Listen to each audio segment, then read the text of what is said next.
Assalamu алейкум достор, кандай турасыздар? Бүгүн 2 апрель. Бүгүн жумушка чыгайын десем, жаңылыктардан ушундай жаман кабар угуп атканбыз. Агая штатында, Колумбуста погода бузулуп, моундай болгон мөндүр жайт, чагылган болот, катуу жаан жайт, шамал болот, торнадо болот деген үчүн жумушка чыккан эмесмин, үй бүлө менен чогуу болуш керек деп. Эртең жумушка чыгайын деп жаткам. Бүгүн эртең менен Telegram каналыман бир сообщение келген. Сиздерге дагы келип калышы мүмкүн. Бейиш эненин таманында деген кинону көргүм келеби деп. Анан көргүм келет десем, код жиберишкен. Ошол кодду киргизип атпайынбы?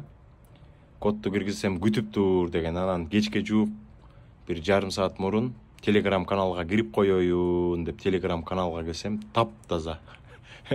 Эчтеке калтырбаптыр. Бир боттору эчтекесин калтырбай тазалап кетиптир да. Ошон үчүн сиздерге айтарым, Бейиш эненин таманында деген кинону көрөсүңбү деп код жиберсе, кодду киргизбеңиздер. Мен дагы эртең жумушка чыгыш үчүн диспетчерлерге жазышым керек болчу Telegram каналдан. Аякта лоудбук, сейфти, аккаунтинг, Flat Department деген көп каналдар бар болчу. Анан өзүмдүн ошол мекендештерге маалымат берип, түз эфирлерди өткөрүп жаткан Alman's Cage USA деген Telegram каналымда жок калды. Ошон үчүн эмне кылыш керек деп ойлонуп туруп, YouTube каналга ссылкасын киргизип койдум, жаңы канал ачып. Анан Instagram каналда дагы мондай кол турат, главный страницасында. Ошол жакта дагы Telegram каналымдын ссылкасы, катталыңыздар.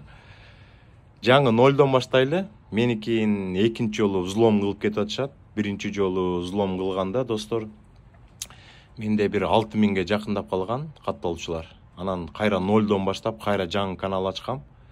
Ал каналда 4730 ушундай катталуучу бар болчу. Азыр эчтеке жок калды. Кайра 0дон башташ керек болуп атат. Эгерде Telegram каналдан байланышып, түз эфирлерден суроо берип турам десеңиздер, YouTube анан Instagram каналга кирип, ссылкасына кайра кириңиздер. Ушундай кабар. Анан мен атайын улам чыгып коюп атам. Аба ырайы бүркөө болуп турат, бирок эч кандай шамал жок, чагылган жок, мөндүр жаап, торнадо болбой эле, достор. Ошон үчүн баары жакшы болсун, эч кандай торнадо азыр көп жерде болуп атат Америкада. Погода быйыл абдан бир кызык болуп атат да, жылый албай атат. Көп жерлерде кар жаап, жолдордун баары жабык. Аризона штатында, Техаста, Миссуриде деп, ар кандай Кентукиде торнадо болду деп көп видеолорду көрүп атабыз. Аманчылык болсун. Кудай буйрса, мына жазда келди, погода жылып, аба ырайы жылып кетсе, жакшы болот. Кийинки эфирден жолуккуча сак саламатта болуңуздар, достор.